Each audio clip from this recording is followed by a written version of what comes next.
வணக்கம். நியூஸ் 18 தமிழ்நாடு செய்திகளை வழங்குவது நான் மோனிஷா சிவமுருகன். தொடர்ந்து தற்போதைய நேரத்திற்கான தலைப்புச் செய்திகளை பார்க்கலாம். 471 நாட்களுக்கு பிறகு அமலாக்கத்துறை வழக்கில் முன்னாள் அமைச்சர் செந்தில் பாலாஜிக்கு நிபந்தனை ஜாமீன். விசாரணையின்றி நீண்டகாலம் சிறையில் வைத்திருக்க முடியாது என உச்சநீதிமன்ற நீதிபதிகள் கருத்து. திங்கள் மற்றும் வெள்ளிக்கிழமைகளில் அமலாக்கத்துறை அலுவலகத்தில் கையெழுத்திட செந்தில் பாலாஜிக்கு நிபந்தனை. பாஸ்போர்ட்டை நீதிமன்றத்தில் ஒப்படைக்கவும் உத்தரவு. ஒவ்வொரு திங்கட்கிழமையும் வெள்ளிக்கிழமையும் அமலாக்கத்துறை சென்னை அலுவலகத்தில் ஆஜராக வேண்டும். சாட்சிகளை எந்த விதத்திலும்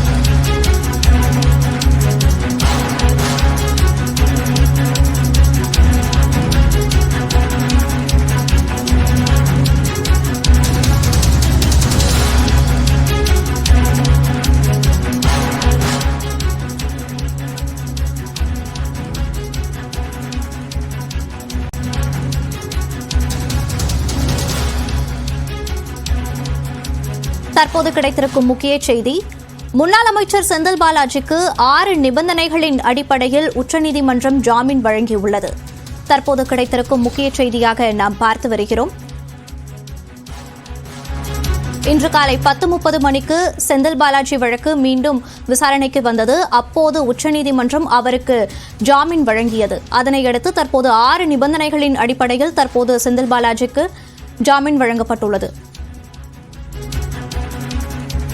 இது குறித்த கூடுதல் விவரங்களோடு செய்தி அறையிலிருந்து நமது செய்தியாளர் பாலவேல் இணைகிறார். வணக்கம் பாலவேல், இனி உங்களிடம். மோனிஷா, முன்னாள் அமைச்சர் செந்தில் பாலாஜிக்கு நிபந்தனையுடன் கூடிய ஜாமீன் இன்று உச்சநீதிமன்றத்தால் வழங்கப்பட்டது. இந்நிலையில தீர்ப்பு தொடர்பான முழு விவரம் தற்போது வெளியாகி இருக்கிறது. 6 நிபந்தனைகள், முக்கியமான நிபந்தனைகள் அந்த தீர்ப்பில் இடம்பெற்றிருக்கிறது. இது தொடர்பான விவரங்களோடு இணைகிறார் நம்முடைய டெல்லி செய்தியாளர் சுசித்ரா. சுசித்ரா, என்னென்ன நிபந்தனைகள் விரிவாக பதிவு செய்யலாம்? முன்னாள் அமைச்சர் செந்தில் பாலாஜியினுடைய ஜாமீன் மனு மீதான விரிவான எழுத்துப்பூர்வ தீர்ப்பை தற்போது உச்சநீதிமன்றமானது வெளியிட்டுள்ளது. மிக முக்கியமாக மொத்தமுள்ள 6 நிபந்தனைகள் என்பது இந்த ஒரு எழுத்துப்பூர்வமான தீர்ப்பில் விரிவாக குறிப்பிடப்பட்டுள்ள. மிக முக்கியமாக 25 லட்சம் ரூபாய் மதிப்பிலான 2 பேர் கொண்ட அந்த பிணை என்பதை அவருக்கு வழங்க வேண்டும் என்ற ஒரு உத்தரவை தற்பொழுது உச்சநீதிமன்றத்தினுடைய விரிவான உத்தரவில் கூறப்பட்டுள்ளது. அது மட்டுமல்லாமல் இரண்டாவதாக இந்த வழக்கு தொடர்புடைய சாட்சியங்கள் யாரிடமும் அவர் நேரடியாகவோ மறைமுகமாகவோ தொடர்பு வைக்க கூடாது என்ற ஒரு உத்தரவையும் அவர்கள் பிறப்பித்திருக்கார்கள்.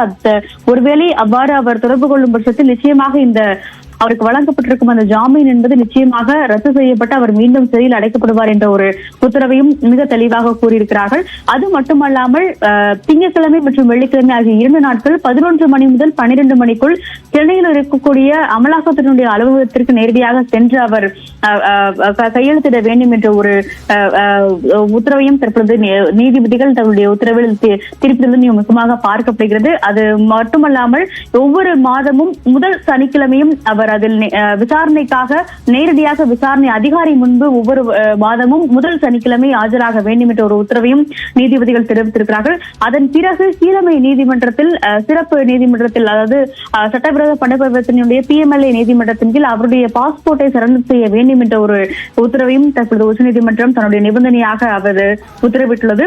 அது மட்டுமல்லாமல் உரிய அந்த வழக்கினுடைய விசாரணைக்கு அவர் உரிய ஒத்துழைப்பு வழங்க வேண்டும் என்ற ஒரு கோரிக்கையும் அவர்கள் உத்தரவாக அவர்கள் நிபந்தனையாக பிறப்பித்திருக்கிறார்கள்.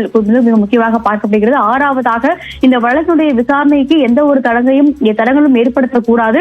அது மட்டுமல்லாமல் எந்த ஒரு வாய்தாவும் வாங்கக்கூடாது என்ற ஒரு உத்தரவையும் நீதிபதிகள் மிக திட்டவட்டமான ஒரு நிபந்தனையாக பிறப்பித்துள்ளது மிக முக்கியமாக பார்க்கப்படுகிறது. இந்த 6 நிபந்தனைகள் அடங்கிய அந்த ஒரு ஜாமீனை அவருக்கு வழங்குவதாகவும் நீதிபதிகள் தெரிவித்திருக்கிறார்கள். அது மட்டுமல்லாமல் இந்த வழக்கை பொறுத்தளவில் செந்தில் பாலாஜிக்கு ஏன் ஜாமீன் வழங்கப்பட்டது என்பது தொடர்பான ஒரு விரிவான விளக்கத்தையும் நீதிபதி அபய் ஓகா மற்றும் மசீப் ஆகிய அமர்வானது தற்பொழுது தன்னுடைய உத்தரவில் தெரிவித்துள்ளது மிக முக்கியமாக பார்க்கப்படுகிறது. நீண்ட காலமாக இந்த வழக்கு என்பது நிலுவையில் இருந்து வருவதாலும் இதனுடைய விசாரணை என்பது அடுத்த 3 அல்லது 4 ஆண்டுகளில் முடிவடையும் என்று கூற முடியாது என்பது ஒரு காரணத்தினாலும் அவருக்கான அந்த ஜாமீன் என்பதை நாம் மறுக்க முடியாது என்பதை நீதிபதிகள் தங்களுடைய அந்த தீர்ப்பில் பதிவு செய்திருக்கிறார்கள்.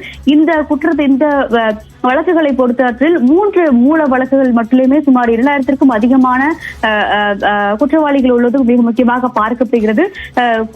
விசாரணை அதிகாரிகள் தரப்பில் மட்டுமே சுமார் 550 சாட்சியங்களை விசாரிக்கப்பட வேண்டிய ஒரு இருப்பதாக அதிகாரிகள் தெரிவித்திருக்கிறார்கள். அதன் அடிப்படையில் பார்க்கும் பட்சத்தில் நிச்சயமாக இவருக்கான ஒரு நீதியை நாம் மறுக்க முடியாது என்ற ஒரு கருத்தை நீதிபதிகள் தெரிவித்துள்ளது மிக முக்கியமாக பார்க்கப்படுகிறது. பல்வேறு ஆவணங்கள் என்பது அமலாக்கத்துறையால் தாக்கல் செய்யப்பட்டிருந்தாலும் அதில் இவருக்கு உள்ள தொடர்பு உள்ளிட்ட பல்வேறு குற்றங்கள் என்பது முழுமையாக நிரூபிக்கப்படவில்லை என்ற ஒரு கருத்தையும் அவர்கள் தெரிவித்திருக்கிறார்கள். இதில் பல்வேறு பணமாற்றங்கள் உள்ளிட்ட பரிவர்த்தனைகள் என்பது இருந்தாலும் அது தொடர்பான பென்டிரைவ் உள்ளிட்ட சிடி உள்ளிட்ட டிரைவுகள் என்பது சமர்ப்பிக்கப்பட்டிருந்தாலும் மூல அந்த ஒரு ஆதாரப்பூர்வம் என்பது தங்களுக்கு அதிகாரப்பூர்வமாக கிடைக்கப்படவில்லை என்ற ஒரு கருத்தையும் தற்பொழுது நீதிபதிகள் தெரிவித்திருக்கிறார். அதனால் விசாரணை முடியும் வரை அவர்களை சிறையில் வைத்திருக்க முடியாது என்ற ஒரு கருத்தையும் நீதிபதிகள் தெளிவாக குறிப்பிட்டிருக்கிறார்கள். 15 மாதங்களுக்கு மேலாக அவர் சிறையில் இருப்பதன் காரணமாக PMLA சட்ட விதிகள் அடிப்படையிலேயே அவருக்கான ஒரு அந்த விலக்கு என்பது வழங்கப்பட வேண்டும், அவருக்கு ஜாமீன் வழங்கப்பட வேண்டும் என்ற ஒரு கருத்தை நீதிபதிகள் தெரிவித்துள்ளது மிக முக்கியமாக இந்த வழக்கில் பார்க்கப்படுகிறது. பாலா சுசித்ரா, மிக முக்கியமா இந்த நிபந்தனைகள்ல அரசு தரப்பு சாட்சியங்களை செந்தில் பாலாஜி சந்திக்க கூடாது, நேரடியாகவோ மறைமுகமாகவோ அவர்களிடம் தொடர்பு ஏற்படுத்தக்கூடாது அப்படிங்கிற விஷயங்களும் கூட தீர்ப்புல ரொம்ப முக்கியமாக குறிப்பிடப்பட்டிருக்கிறது. பணம் கொடுத்ததாக கூறப்படும் நபர்கள் எந்த விதத்திலும் இவரோடு தொடர்பு கொள்ளக்கூடாது என்பதையும் நீதிபதிகள் சுட்டிக்காட்டியிருக்கிறார்கள். அது தொடர்பான விவரங்களையும் பதிவு செய்யலாம். நிச்சயமாக பாலா, அதாவது ஏற்கனவே அமலாக்கத்துறை தரப்பிலான அந்த ஒரு வாதங்களையும் ஏற்றுதான் இந்த ஒரு உத்தரவை நீதிபதிகள் கூறியுள்ளது மிக முக்கியமாக பார்க்கப்படுகிறது. அது இந்த வழக்கை பொறுத்த அளவில் சுமார் 2000க்கும் அதிகமான குற்றவாளிகள் இதில் உள்ளது மிக முக்கியமாக பார்க்கப்படுகிறது. அது மட்டுமல்லாமல் 550 சாட்சியங்கள் ஏற்கனவே வாக்குமூலங்கள் பெற்று அது விசாரணை அறிக்கையில் இணைக்கப்பட்டுள்ளது என்ற ஒரு கருத்தையும் அமலாக்கத்துறை என்பது குறிக்கப்பட்டுள்ளது. அது மட்டுமல்லாமல் தற்பொழுதைய விசாரணையில் மேலும் 600க்கும் அதிகமான சாட்சியங்களுடைய வாக்குமூலங்கள் பெற வேண்டியுள்ளது என்ற ஒரு கருத்தை அமலாக்கத்துறை என்பது இந்த வழக்கினுடைய விசாரணையின் பொழுது முன்வைத்தது.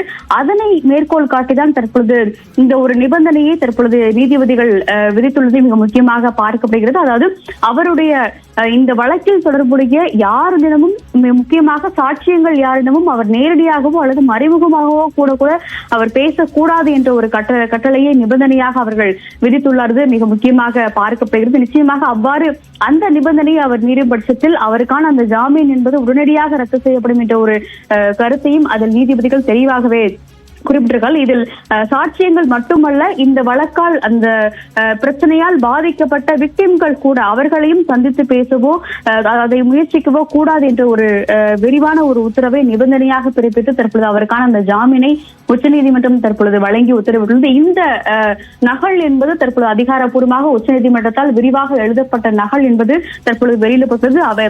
நீதிபதி அபய் ஓகா மற்றும் நீதிபதி அகஸ்டின் ஜார்ஜ் மசி ஆகிய 2 பேருமே இந்த தீர்ப்பை எழுதியுள்ளார்கள். சுசித்ரா, மிக முக்கியமா சென்னை முதன்மை அமர்வு நீதிமன்றத்தில் இருக்கக்கூடிய மூல வழக்கு தொடர்பாகவும் கூட இந்த பிணை ஆணையில நீதிபதிகள் குறிப்பிட்டிருக்கிறார்கள். அது தொடர்பான விவரங்களையும் பதிவு செய்யலாம்.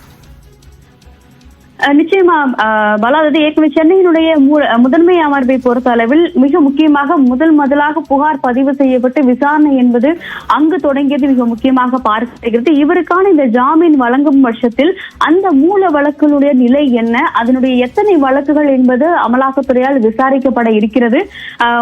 முதற்கட்டமாக பதிவு செய்யப்பட்ட 3 புகார்களை அவர்கள் விசாரிக்க இருக்கிறார்களா இல்லையா என்பது தொடர்பான விரிவான ஒரு விளக்கங்களை விசாரணையின் பொழுது அமலாக்கத்துறை தரப்பிலிருந்து நீதிபதிகள் கேட்டு பெற்றது மிக முக்கியமாக பார்க்கிறது. ஆனால் இருந்தாலும் அந்த வழக்குகள் தொடர்பான ஆவணங்கள் முதற்கட்ட விசாரணை முடிந்த அடுத்த கட்டத்துக்கான அந்த ட்ரையல் என்ற ஒரு பேசிஸ் வரும் பொழுது அதனுடைய விசாரணை உயர்நீதிமன்றம் பிறப்பித்து 3 மாதங்களுக்கு முடிக்க வேண்டும் என்ற ஒரு குறிப்பிட்டிருந்தாலும் அதன் மீதான விசாரணை என்பது நிச்சயம் முடிவதற்கு 3 முதல் 4 ஆண்டுகள் வரை கூட ஆகலாம் என்ற ஒரு கருத்தை நீதிபதிகள் இந்த உத்தரவில் அவர்கள் குறிப்பிட்டுள்ளார்கள். அந்த விசாரணை முடியும் வரை ஒருவருக்கு ஜாமீன் என்பது வழங்கப்படக்கூடாது கூடாது என்ற எந்த ஒரு கட்டாயமும் சட்ட விதிகளின் கீழ் இல்லை என்ற ஒரு விளக்கத்தையும் நீதிபதிகள் இந்த ஒரு தீர்ப்பில் தெளிவாகவே கூறியிருக்கிறார்கள். அந்த வழக்குடைய விசாரணை என்பது எந்த ஒரு விதத்திலும் தடைபடக்கூடாது.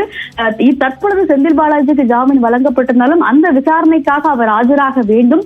அது மட்டுமல்லாமல் இந்த வழக்கினுடைய விசாரணை அதிகாரியாக இருக்கும் அமலாக்கத்துறையினுடைய ரீஜனல் அதிகாரியிடம் ஒவ்வொரு மாதமும் முதல் சனிக்கிழமை என்பது அவர் விசாரணைக்காக ஆஜராக வேண்டும். மற்றும் கீழமை முதன்மை நீதிமன்றத்திலும் PMLA சிறப்பு நீதிமன்றத்திலும் நடைபெற்று வரும் வழக்குடைய விசாரணையில் ஒரு வாய்தா கூட, அதாவது அட்ஜர்ன்மெண்ட் வாங்கக்கூடாது. உடனடியாக ஒவ்வொரு முறையும் எப்பொழுதெல்லாம் அழைக்கிறார்களோ விசாரணைக்கு அப்பொழுதெல்லாம் ஆஜராக வேண்டும் என்ற ஒரு உத்தரவையும் தற்பொழுது நிபந்தனையாக அவருக்கு இந்த ஒரு தீர்ப்பில் உச்சநீதிமன்றமானது குறிப்பிட்டுள்ளது. பாலா, சுசித்ரா தொடர்ந்து இணைப்பில் இருங்க. தற்போது தீர்ப்பினுடைய முழு விவரம் வெளியாகி இருக்கக்கூடிய நிலையில அது நீதிமன்றம் வாயிலாக புழல் சிறை கண்காணிப்புக்கு அனுப்பப்பட்டு செந்தில் பாலாஜி எப்போது வெளியே வருவார் என்கிற அந்த தகவல்களும் இருக்கிறது.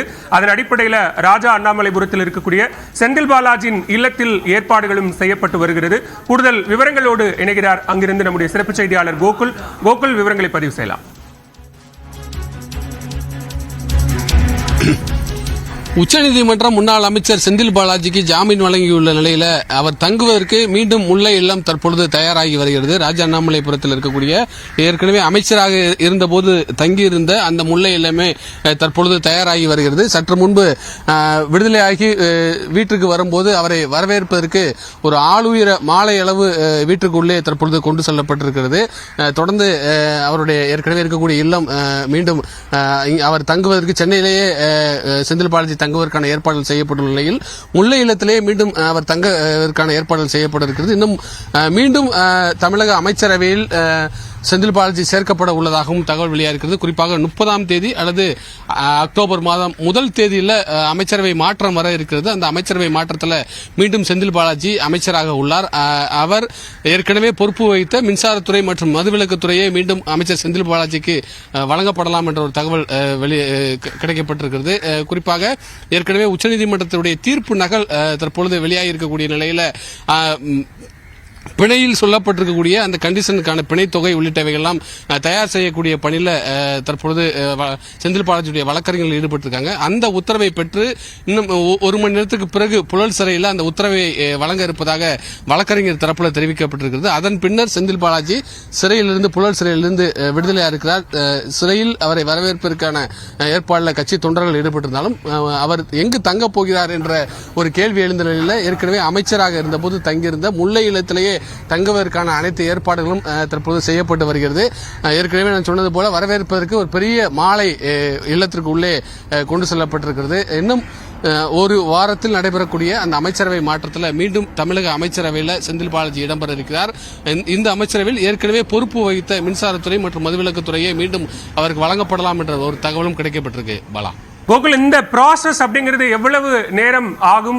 புழல் சிறைக்கு எப்போது வழக்கறிஞர்கள் செல்வார்கள்? நம்ம ஏற்கனவே பதிவு செய்திருந்தோம். இன்று மாலை முதலமைச்சருடைய டெல்லி பயணத்திற்கு முன்னதாக செந்தில் பாலாஜி புழல் சிறையிலிருந்து விடுவிக்கப்பட்டு அவர் சந்திப்பதற்கான வாய்ப்பு இருக்கா அப்படின்னு, அதுக்கான நேரம் என்பது எந்த அளவுக்கு இருக்கு? நிச்சயமா இன்னும் ஒரு மணி நேரத்திற்குள் நீதிமன்றத்தில் அந்த பிணை தொகை உள்ளிட்ட சூரிட்டிகளை வழங்க இருப்பதாக செந்தில் பாலாஜியுடைய வழக்கறிஞரிடம் பேசும்போது அவருடைய தகவலாக இருந்தது. உச்சநீதிமன்ற தீர்ப்பு நகலுக்காக காத்திருந்ததாகவும் தீர்ப்பு நகலில் சொல்லப்பட்டிருக்கக்கூடிய அனைத்து பிணைக்கான கண்டிஷன்ஸ், அதாவது பிணைக்கான சூரிட்டி அனைத்தையுமே நீதிமன்றத்தில் வழங்க இருப்பதாகவும் அதன் பின்னர் நீதிமன்றத்தில் ஒரு உத்தரவை பெற்றுக்கொண்டு உடனடியாக புழல் சிறையில் அந்த உத்தரவு நகலை வழங்குவதற்கான ஏற்பாடுகள் செய்யப்பட்டிருப்பதாகவும் விரைவில் மாலையிலேயே அவர் சிறையிலிருந்து விடுதலை செய்வதற்கான அனைத்து நடவடிக்கைகளையும் துரிதமாக செய்து கொண்டிருப்பதாக செந்தில் பாலாஜியுடைய வழக்கறிஞர் தரப்பில் தெரிவிக்கிறாங்க. இன்று மாலை செந்தில் பாலாஜி சிறையிலிருந்து வெளியானால் உடனடியாக விமான நிலையத்திற்கு சென்று 5 மணிக்கு பிரதமரை சந்திப்பதற்காக முதலமைச்சர் டெல்லி பயணம் மேற்கொள்ள இருக்கிறார். அங்கு விமான நிலையத்திலேயே சந்திப்பதற்கான ஏற்பாடுகளும் செய்யப்பட இருக்கிறது. அதற்கு முன்பாக செந்தில் பாலாஜி சிறையிலிருந்து வெளியே கொண்டு வருவதற்கான விடுதலை செய்வதற்கான அனைத்து நகல்களையும் சிறையில் ஒப்படைப்பதற்கான வேலைகளில் வழக்கறிஞர்கள் மும்முரமாக ஈடுபட்டிருக்காங்க. இன்னும் ஒரு மணி நேரத்தில் அதற்கான ப்ராசஸ் எல்லாம் முடியும் என்ற ஒரு தகவலும் நமக்கு கிடைக்கப்பட்டிருக்கு. அதே போல விடுதலையான பின்னர் செந்தில் பாலாஜி தங்குவதற்கு முல்லை இல்லமும் தயாராகி கொண்டிருக்கிறது. இங்கிருந்து அவர் மருத்துவமனையில் உடல் பரிசோதனை செய்ய இருப்பதாகவும் அதன் பின்னர் அடுத்த கட்டமாக நாளைய தினம் அவர் அமலாக்கத்துறை அலுவலகத்தில் உச்சநீதிமன்றத்துடைய ஜாமீன் நிபந்தனைப்படி அமலாக்கத்துறை அலுவலகத்தில் காலை 11 மணிக்கு கையெழுத்து போடுவதற்கான திட்டம் இருப்பதாகவும் செந்தில் பாலாஜியுடைய வழக்கறிஞர்களிடம் பேசும்போது அவருடைய தகவலாக இருக்கிறது. முன்னதாக தற்பொழுது அந்த பிணைக்கான அந்த சூரிட்டிகளை கொடுப்பதற்குரிய பணிகளில் தீவிரமா ஈடுபட்டிருக்காங்க. அந்த உத்தரவு கிடைக்கப்பட்டவுடன் உடனடியாக புழல் சிறையில் அந்த உத்தரவு நகல் வழங்கப்பட்டு சிறையிலிருந்து இன்று மாலையே வெளிவருவதற்கான வாய்ப்பு அதிக அளவில் இருக்கு. இன்று மாலை விரைவில் வெளிவந்தால் முதலமைச்சரை இன்று மாலையிலேயே நன்றி கோகுல். விரிவான விவரங்களை வழங்கியமைக்கு. முன்னாள் அமைச்சர் செந்தில் பாலாஜியின் ஜாமீன் மனு தொடர்பான விவரங்கள் வெளியாகி இருக்கக்கூடிய நிலையில் அதில் இருக்கக்கூடிய முக்கியமான 6 நிபந்தனைகள் குறித்தும் அதே நேரத்தில் அவரை வரவேற்பதற்கு அவருடைய இல்லம் தயாராகி வருவது குறித்த செய்திகளையும் பார்த்தோம். மோனிஷாயினி, மற்ற செய்திகளை நீங்கள் தொடர்ந்து வழங்கலாம். நன்றி பாலா.